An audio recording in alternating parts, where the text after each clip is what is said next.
Welcome back to The Glow Life. I'm your host, Maria Marlowe, and on today's episode, we're going to help you get unstuck. Today, we're chatting with developmental psychologist and expert in positive psychology, Dr. Sasha Heinz. Dr. Heinz is also an expert in behavioral change and the science of getting unstuck. I think the feeling of being stuck is something that we've all experienced at one point or another. And sometimes that feeling can last way, way too long. I'm talking weeks, months, or even years. We find ourselves in the same exact position, even though we want to be somewhere else.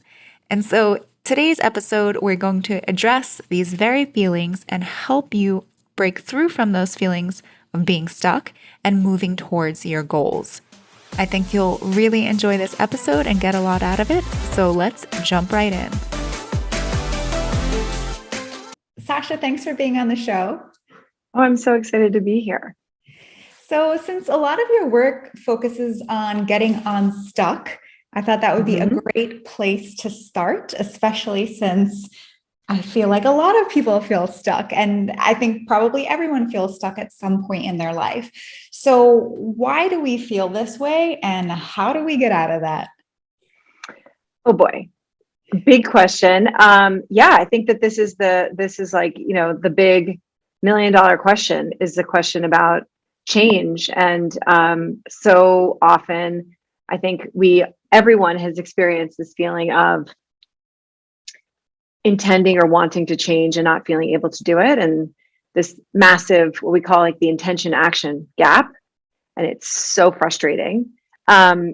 And there's a number of reasons sort of why this happens, but I think fundamentally it is because the change that we want to make feels psychologically threatening to some extent. So we call this sort of, just as we have a physiological immune system that is keeping, foreign viruses and, bad things for our body at bay. It's a very technical term, bad things for our body. I am not an MD, clearly. But just as our physiological immune system is keeping us safe and well, so is our psychological immune system fighting off psychological threats. So, when we have that feeling of having one foot on the gas and another foot on the brake, we want to make behavioral changes and yet, put our head on the pillow at night going, oh, why? Why did I do that? Tomorrow will be better. Tomorrow will be a better day. And it isn't. And it's just this perpetual cycle of frustration. Maybe you string a week together and then you kind of, things fall apart. So it's a very frustrating place to be. But that feeling of stuck really is, when your psychological immune system being activated and it's trying to protect you. So it may be that, and some of the psychological threats are really deep. It could be someone who's struggling with weight issues and, that weight on their body protects them in some capacity. That could be like some real sexual trauma.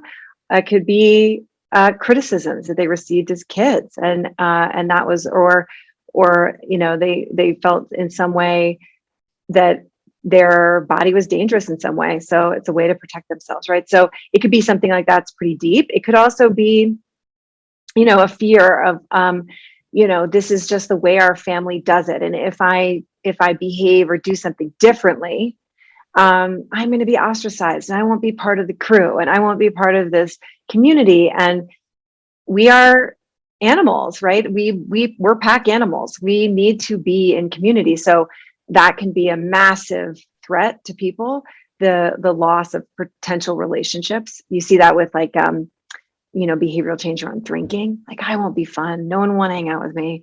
I'll be isolated and alone. Okay, that's really threatening. So even if you want maybe to cut back on drinking, when weighed in the balance of like, okay, lose potential friendships and relationships versus like feel better in the morning, what's going to win? Friendships. Just going to win. So, the first step is really unpacking and understanding what is keeping me stuck. Why am I so stuck? This is work I would highly recommend to do with a therapist, a coach, some skillful objective professional. And because it's just easier to have someone objectively witnessing your pattern, seeing sort of what's going on and helping you see them, because when we're embedded in the story, it's very hard to see it. But, it's really that stuckness has so much to do with protection. And I think it's an important, so we want to, instinctively, I think we want to like beat ourselves up. What's wrong with me? This is so frustrating. And we have lots of nasty things to say to ourselves when we're in that place of, that horrible cycle of wanting to change, blowing it off, feeling shame, and feeling hope again, then trying it again, and then blowing it off, and then feeling shame. And then we're in this like perpetual cycle. So I think step one is really recognizing, okay, something about this feels very scary and very threatening. And what are those things that feel so scary? Is it a threat to my identity? Is it a threat to a sense of certainty? Is it a threat to my sense of autonomy and my ability to make my own free choice? Do I feel restricted in some way? Is it a threat to a relationship, as I mentioned? Is it a threat to a sense of fair? It's not fair. And that feels like it's being violated, and it really beginning to understand like what is at stake. And then from there, unpacking that and dismantling some of those assumptions, because they may feel real even though they aren't real. Right. So it sounds like self-reflection is really the first step, and ideally self-reflection. Yes, was much more succinct. That was a much more succinct answer. You explained Correct. it. You explained it really, really well. And, I think it's so true. And when I had first started my health coaching practice, I did focus a lot on helping people lose weight, because that's what most people want health coaching for. And Number one New Year's resolution. Yeah. And I would, I'd always tell people, because there would inevitably be people who would lose some weight and then gain it back. They would lose the 20 pounds and be so excited and so happy, but then, gain it all back, in the next couple of weeks.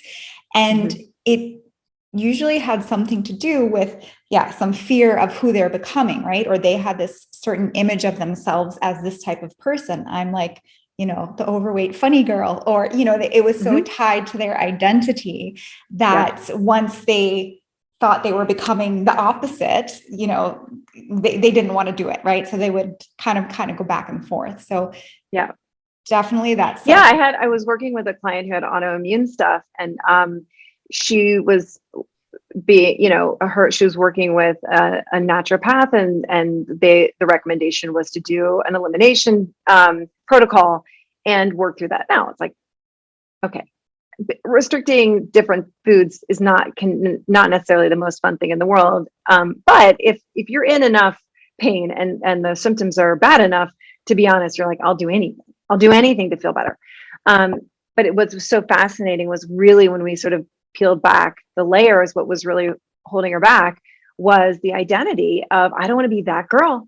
I don't want to be that girl. I don't want to be the person who goes out to dinner and is the annoying one who's asking for, sauces on the side and, and just, and like, exactly. And all the things. And it was just real. And I completely understand that, right? Like, I get that. And also, if it's really going to make a difference, right? And I think at this point it was like untested out. Like, is it really going to help? If it really is going to help, aren't those changes worth it, right?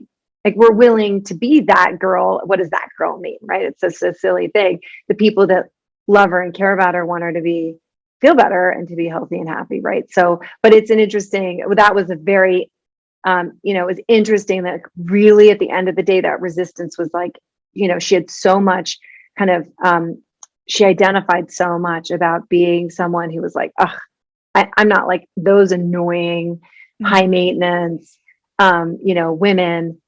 And when dating, because she was single, I think this was an enormous threat to her identity. Like, I'm going to have to be that quote, quote, that girl, quote unquote, on a date. She's like, I want to, no thanks. So it became very clear why she was having such a hard time following the protocol, because when it came down to it, she would that felt so scary. But you can see there's so many assumptions baked into that, you know, like the things that we do to take care of ourselves are anyone else's business. Like the things that we do to take care of ourselves make us, make us annoying to other people. Like, no. If you're annoying to that person, guess what? Their brain is annoying them. You're not annoying them. Their brain is annoying them, right? Like, as long as you're not asking other people to, change their behavior, it's none of their business. So that was sort of the work we were doing, but it was just really, I think it was sort of an aha moment for her to really begin to see, like, okay, this is what's at the root of it. This is the problem. And I've heard that so many times before as well. Whenever someone needs to go on an elimination, some people will do it gladly, but some people said the same exact thing that your client did, is that I don't want to be that girl, which is interesting. And I guess it's probably because that girl has, been made into memes and, so it's kind of like a thing, but really, as someone who is that girl, it's really not that bad. And you can still date and find a husband or a partner. Like it's not a problem, because the people who care about you are exactly like you said. They're going to want you to eat in a way that's good for you and is for your health, and they shouldn't penalize you or judge you for it. Right. And I think ultimately it really comes down to whether or not we are self-authored, and to the extent to which it's a developmental, it's part of adult developmental growth, is that, the minute we start to do things because of some unwanted identity, we're afraid of somebody else's judgment of us. That's not to say that we don't care what other people think. You're not, it's pathological not to care what other people think, right? We live in community. It's really important to actually consider other people's feelings. I think there's a lot of like, don't care what other people think. No, it's nuts. You do need to care what other people think in terms of having empathy, in terms of being compassionate, in terms of being mindful of other people's experience. Yes, please be kind, be thoughtful. However, when it comes to making decisions for ourselves, if we're making decisions for ourselves based on what we think other, in order to some extent, right, to manipulate what other people think about us, that is not, that's not what we call self-authored. It's not a great idea. It's not going to lead to great outcomes. And also, we want to evolve and grow into women that are making decisions from a self-authored place. I love this whole concept of self-authored, because I do think growing up in our society, we're anything but self-authored, right? We're told from day one, from everything being pink to, the careers we can have and the, music we can listen to, like all the things, like it's kind of dictated to us by society, by our family, even if not directly, but indirectly, right? And of course, there's all these pressures on women to get married by a certain age and have kids by a certain age. And, there's just so many things that women are supposed to do or should do. But what ends up happening when we're doing what everyone else wants, right, is that we're not actually fulfilled or happy. So all the things in your life end up suffering anyway, right? So it doesn't make sense. So if we want to lead more of a self-authored life, like how do we even start? I think that this is such a big topic for women, because I think we are socialized to be good girls often, right? That's the idea. The way that women succeed in life is by being kind, accommodating, nurturing, loving, flexible, considerate, all of which are not bad. They're good, they're important. And when over prioritized, right?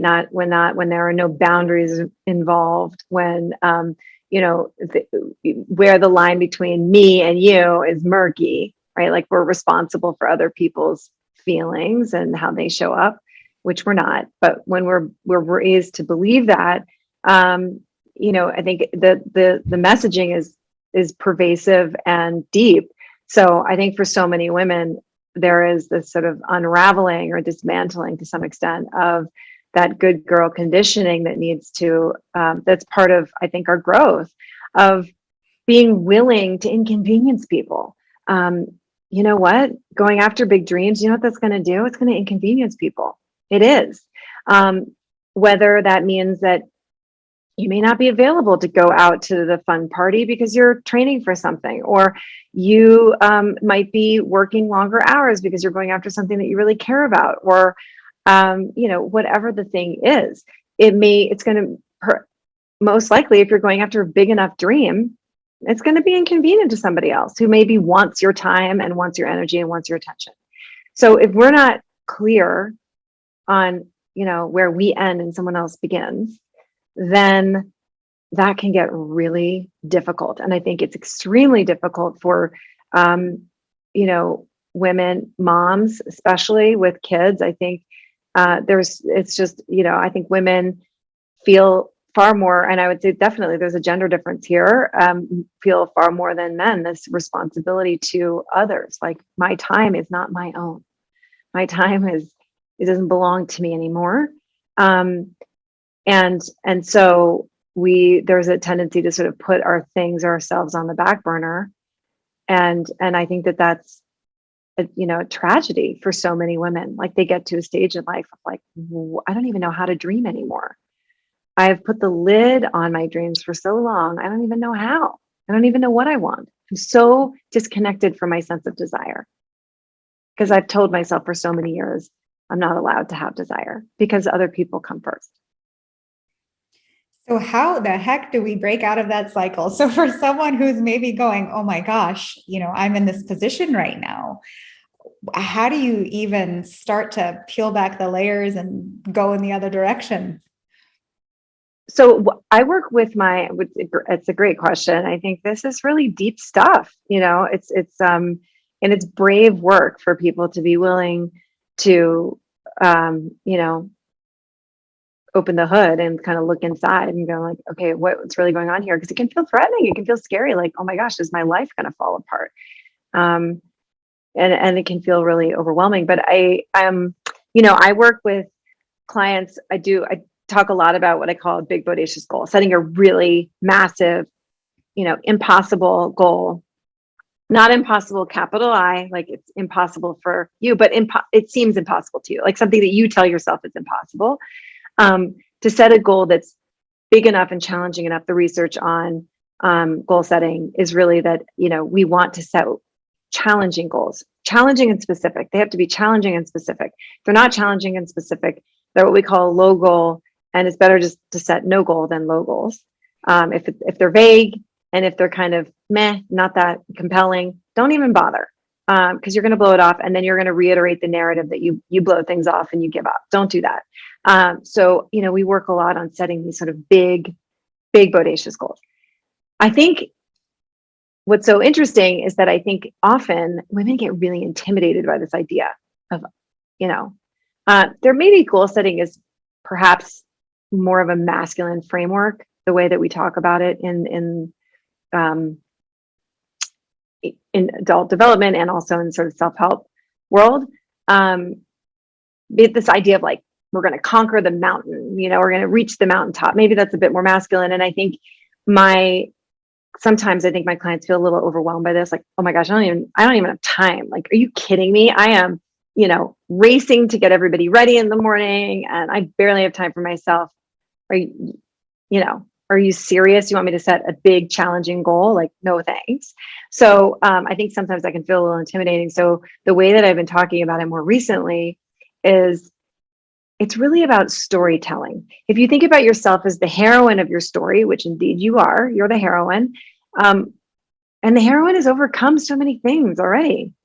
There's a heroine's journey and so many obstacles and so many things have already been overcome. And instead of maybe thinking about it in terms of big bodacious goal, if that feels a little overwhelming, think about it as the next chapter. Then the next chapter is happening anyway. It's going to happen anyway. It's happening right now. You're writing the story of your life every day. What is that heroine? What's the challenge she's taking on? What's she accomplishing? What's she doing? What's the story, right? If you're writing the story of this heroine, what's next?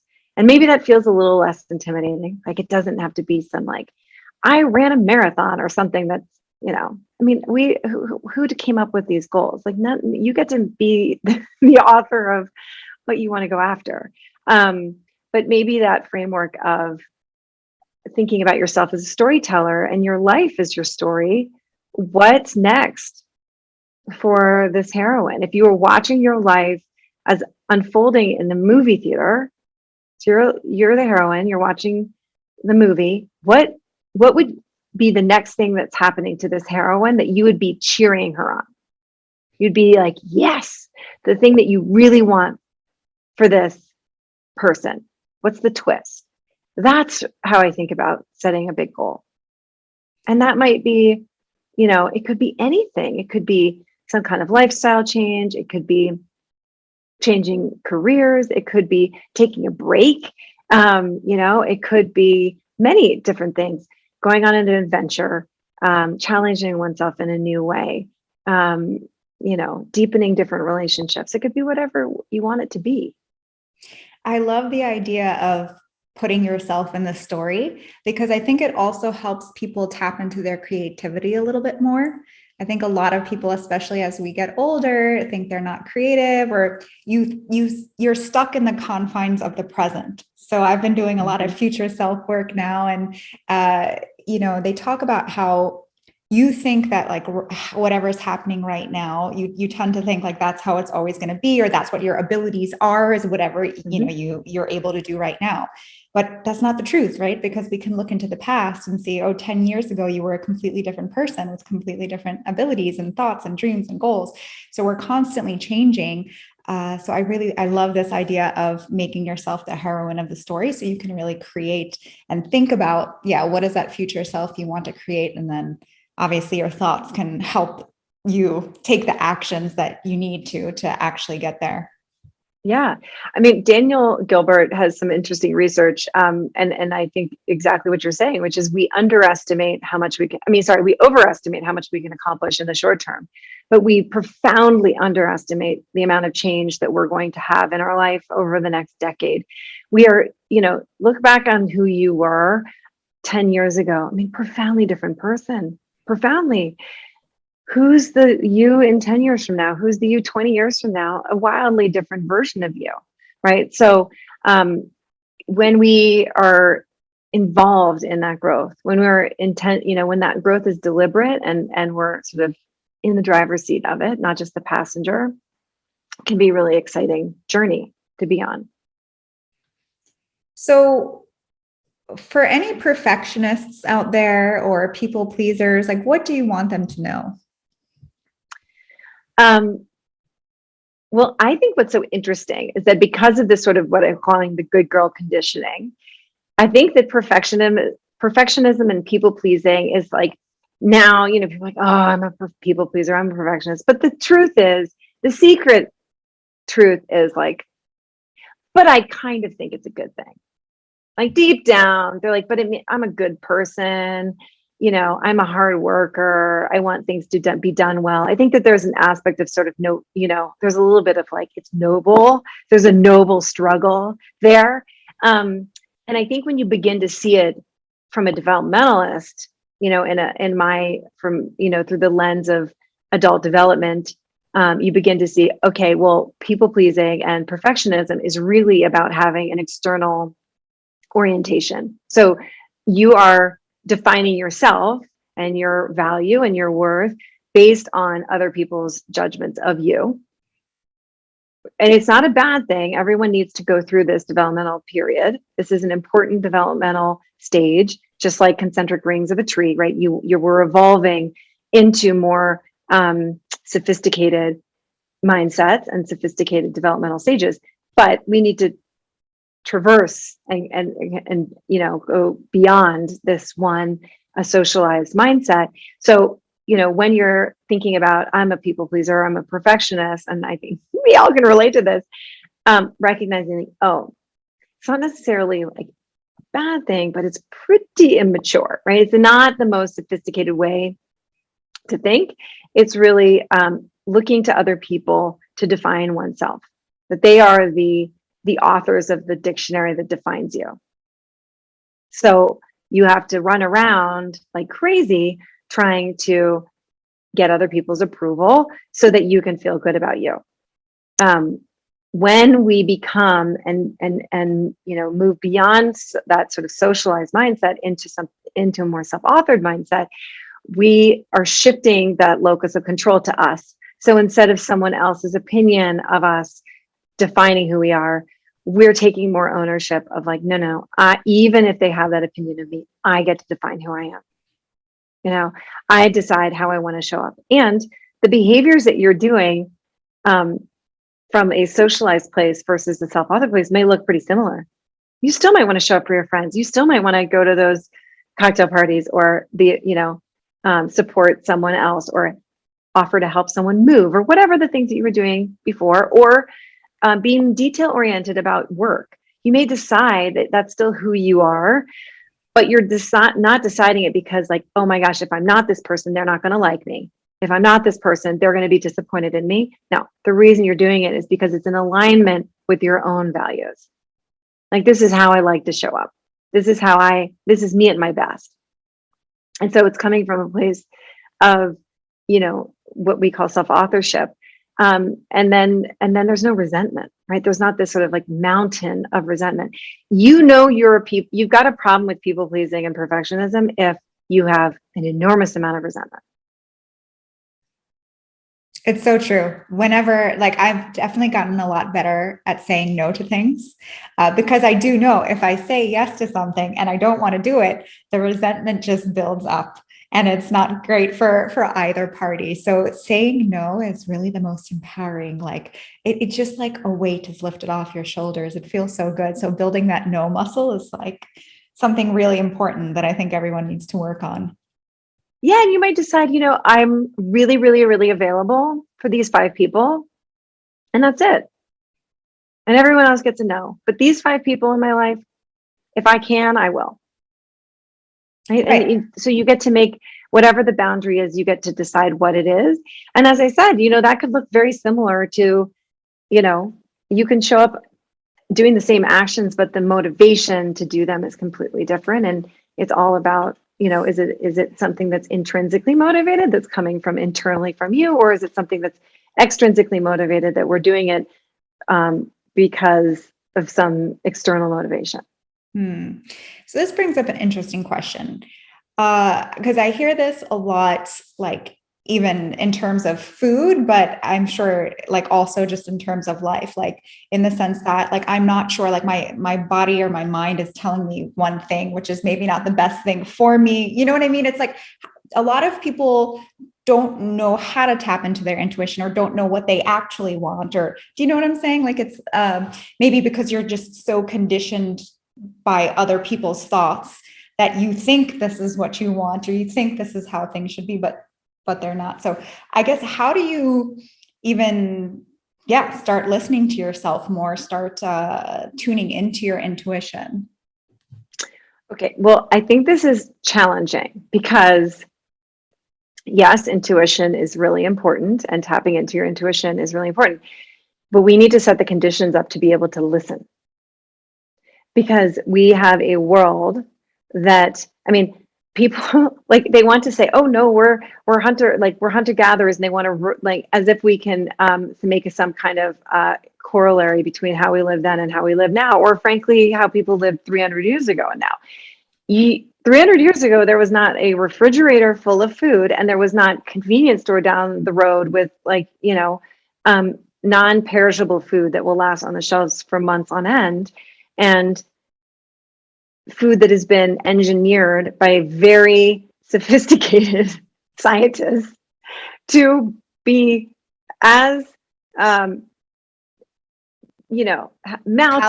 and salt and fat and sugar and like as delicious as possible, right? Those things did not exist. So we weren't saturated in this kind of like dopamine, just dopamine saturated world that we live in today, right? Like you get on your phone and you've got Instagram and social media and all that. Like you're contending with some pretty big beasts, and I think, and have some reverence for the reality of what that means. Like it is, we are stimulated more than we've ever been stimulated. And that means that we're producing more dopamine. And that means on the other side of the production of dopamine is a withdrawal. So I think that it's this idea that we're going to just like, oh, listen to our intuition and what do we want? It's like, yes, that's okay. I hear that idea, and have some compassion for the fact that you are being sold to, your taste buds are being like, are salivating and hijacked. Exactly. The right word. Thank you. You're watching whatever it is, and there is a algorithm that knows your preferences and is form feeding you like, oh, that sweater that you like, well, let me send you another one, right? Like, you have to have some reverence for the reality of what you're contending with. So I mean, I think that keeping things like simple and clean, and reducing time on social media, reducing time watching advertisements on TV, like if you want to be a person who's trying to listen to their intuition, then you need to be pretty mindful about shutting down those streams of information. Straight up. It's just the way it works. And I think having some basic kind of guidelines also is so important. Like, here's the deal. With the child, we're not like, hey, use your gut on how much screen time you want. Just use your intuition. Like, that is a completely irrational thing to do for a kid. You're not going to just say, hey, free for all, you figure out how much screen time is good for you. Like, as if the more they're engaging in like video games or TV, they're going to be like, oh man, I've had enough. No, the more they watch, the more they play, the more they're going to want it. That's how it works. That's how our body is wired physiologically to work. So, and I, by no means am I a physiological expert on the body, but having some just basic respect for the way your body works, and understanding like the more of anything you give yourself, the more sugar, the more alcohol, the more drug of any kind, the more caffeine, the more whatever it is, the more screen time, the more pleasure, the more you give yourself, the more you're going to need to get the same hit of pleasure from it, right? So that's how our body is wired to work. So you have to have some respect for that, and understand like sometimes a craving is just about a withdrawal. And it's not like, oh, this is what my body's telling me I need. It's your body saying like, that was fun, can we do that again? Right? It's like the beginning of addiction. So, and then, by the way, this is occurring way before we've gotten into the realm of addiction. Yeah, I mean, it's so true. I mean, that's the perfect example, because that's what people usually tell me is like, I can't listen to my body because my body's telling me to go eat a Snickers. And like, obviously that's not the healthiest thing. And it's like, well, that's not really necessarily your body. It's probably your brain that's seeing the advertisement, or, you having had it, wanting it again. Right. Right. So, yeah. But I think that like, one of the things I think is useful to use as sort of a guideline is like, what do you plan for yourself in the future? Right? So are you making choices that you're going to set up in advance? Or are you making choices in the moment?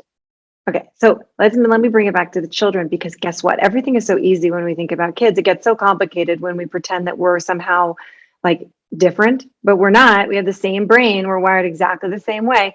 A kid, let's say you have some sort of like homework routine. Okay, the kid comes home from school and they're like, I don't feel like it, not in the mood. The answer isn't like, you know what, you're good for you, listening to your body and what your body needs. No, you're like, I love you. I understand you don't want to do this thing. And you can validate the feelings like, oh, I know what that feels like not to want to do it. It's such drag. I know what that feels like. There's so much resistance in you. I get it. It feels frustrating, doesn't it? How can we make it easier? What can we do to make this easier to sit down and get your homework done?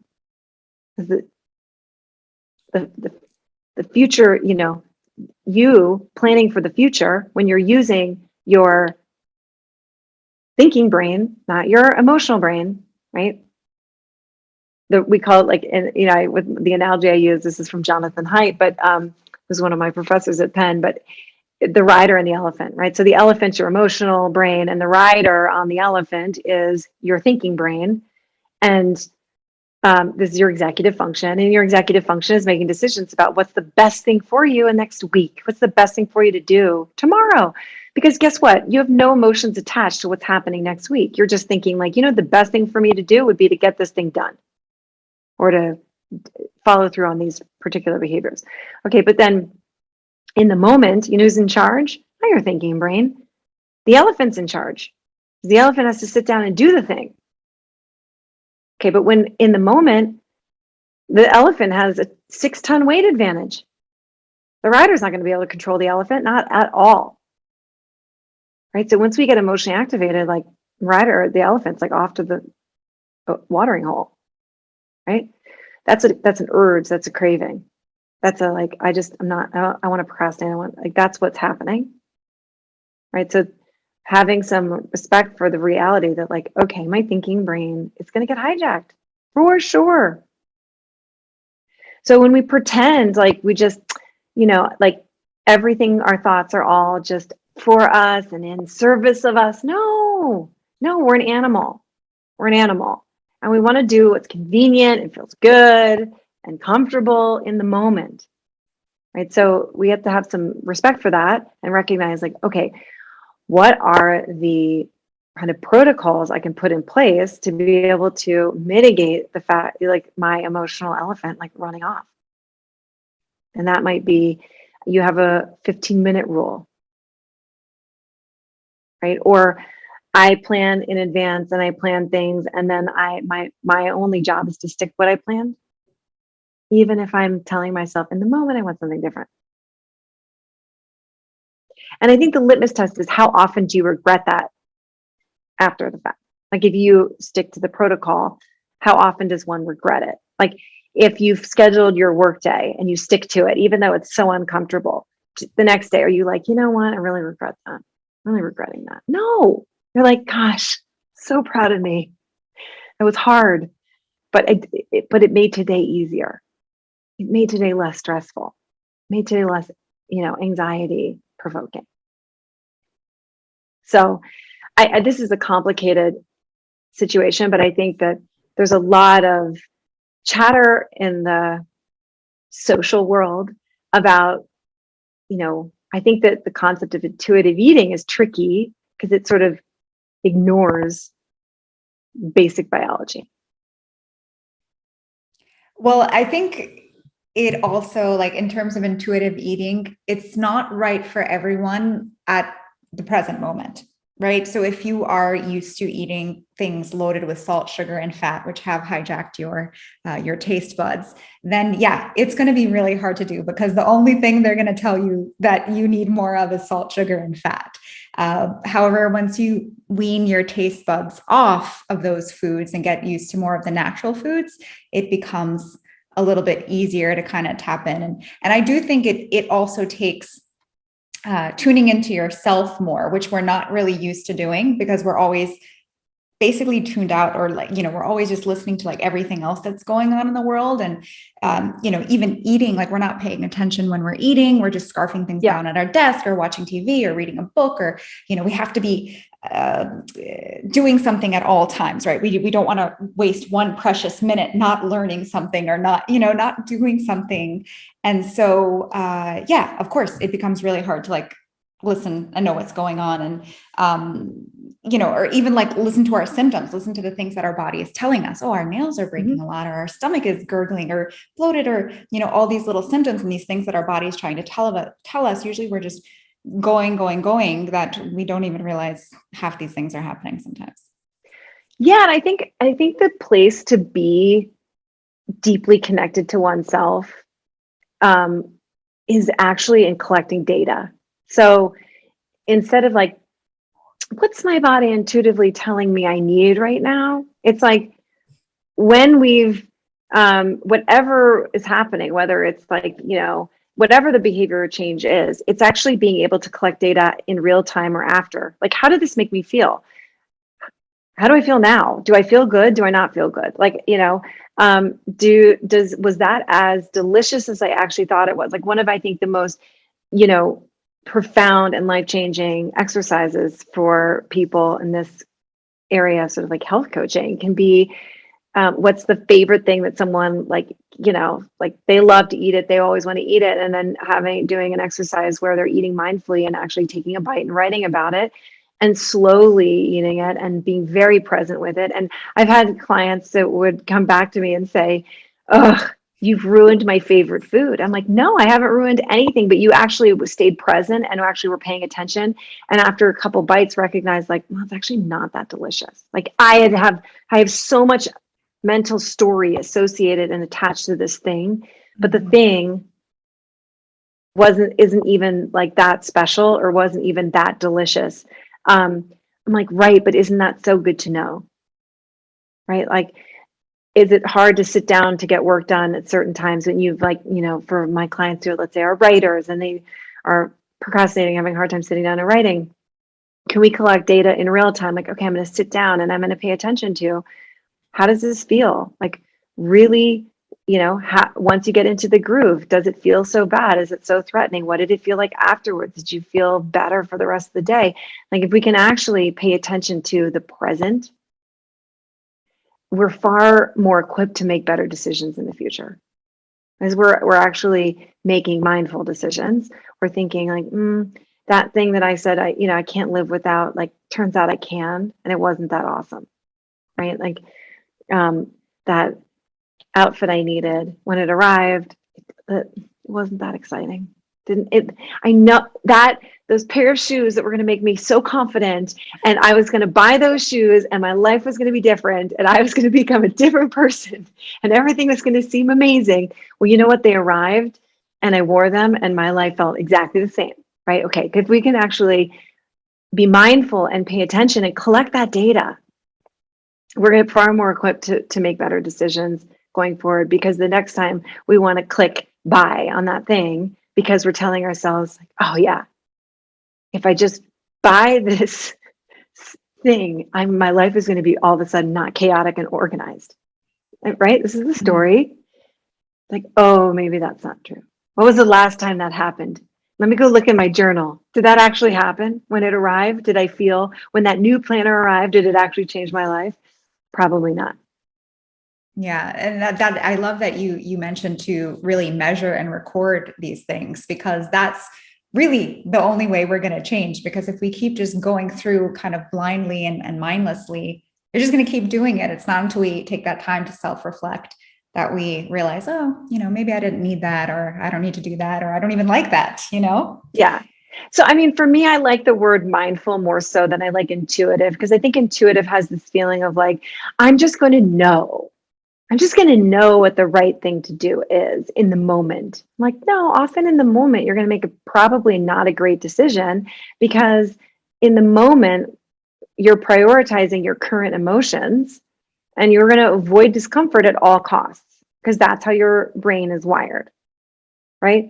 So rather than, thinking about it being intuitive, I think the better word that's more accurate is mindful. Like, I'm going to be mindful about this, meaning I'm going to actually pay attention to what the outcome was. I'm going to pay attention to how I felt. I'm going to pay attention, like, did it solve the problem I was hoping it was going to solve?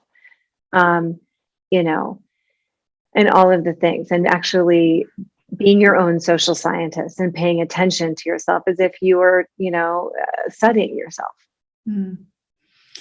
And so, in addition to being mindful and kind of working on our thoughts, are there any physical things or maybe routine things, like a morning routine or evening routine, that you think set us up for success, set us up for having a better, healthier mindset? No. And I say that not because I don't like morning routines or nighttime routines. I think it's awesome if you do it. And if it works for you, awesome. But I think there's lots of people out there that are like, I don't have a morning routine. That's my problem. I'm like, no, it's not. It's not. If you're not a morning routine person, so what? It has no bearing on what you do the rest of your day. None. I think that there's so much tyranny of this is the way to do it. This is how I do it. And therefore, this is how you should do it. No, you do it the way you works for you.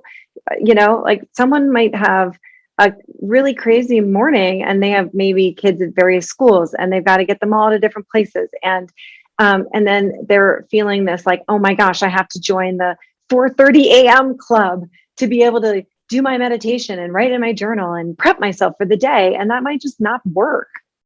So, I think that there are practices that do help us. Journaling, I think, can be incredibly important.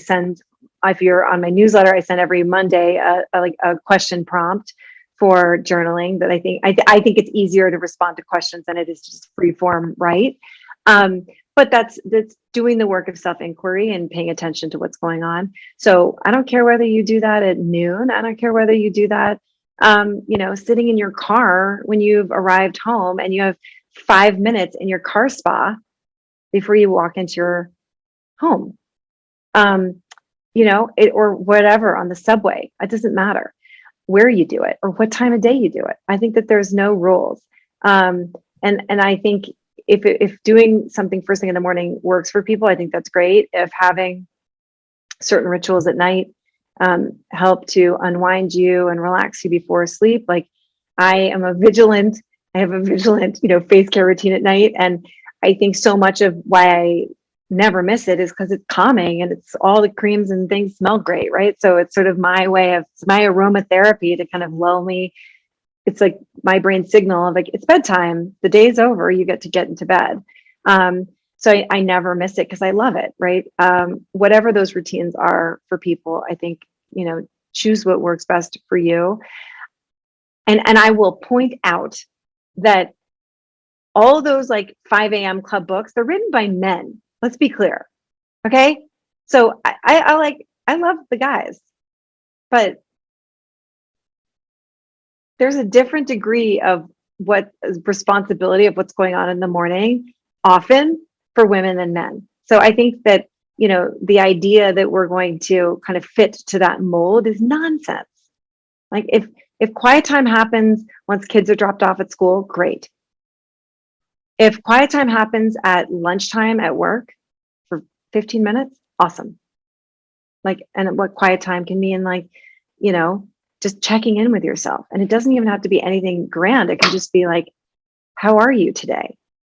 Simply that question, like just checking in with yourself. What would you want a loving parent to ask? How was your day? How are you doing?